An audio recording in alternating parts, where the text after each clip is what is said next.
everybody out there. If you are new to the channel, subscribe, like, comment, and share.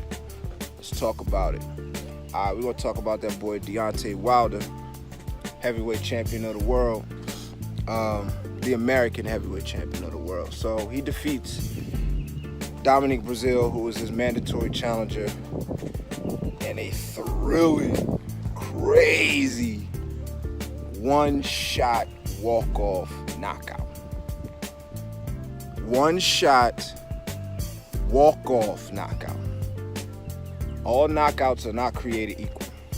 Just like all dunks are not created equal, all three-pointers are not created equal. You know what I'm saying?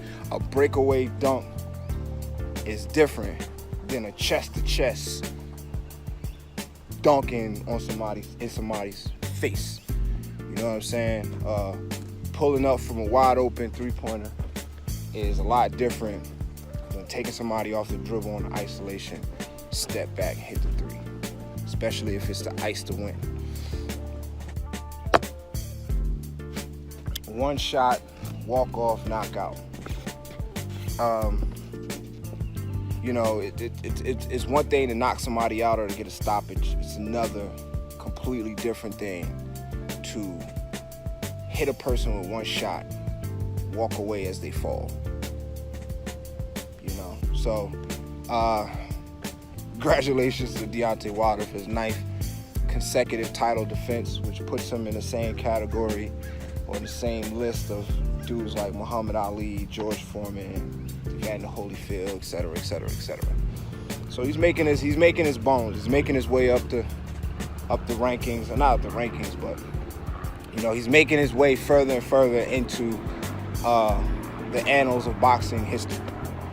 Feel me? So yeah, Brazeale. I mean, what can I say? You know, like,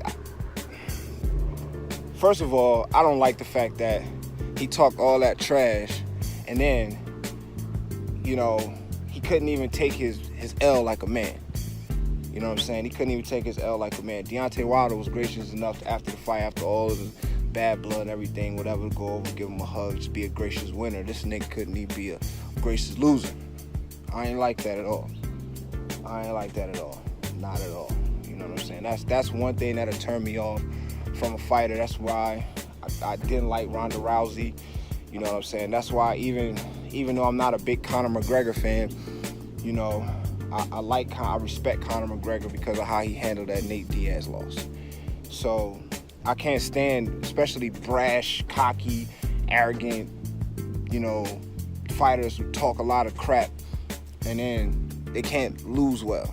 You know what I'm saying? So, you know, I mean, he might be going through something real deep psychologically, for real, because, you know, my thing is, you know, he actually used his wife and kids as a prop.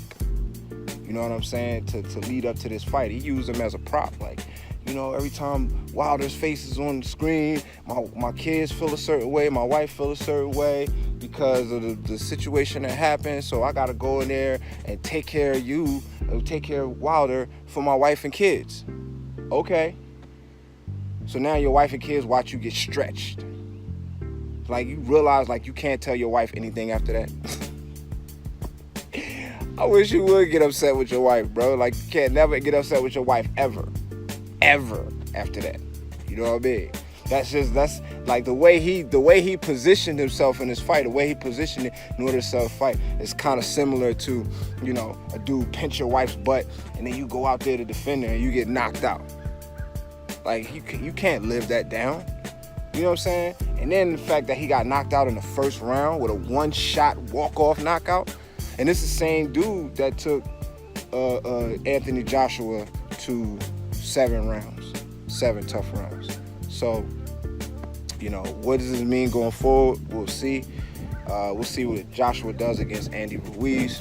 But that's all I got. Once again, if you're new to the channel, subscribe, like, comment, and share. Let's talk about it.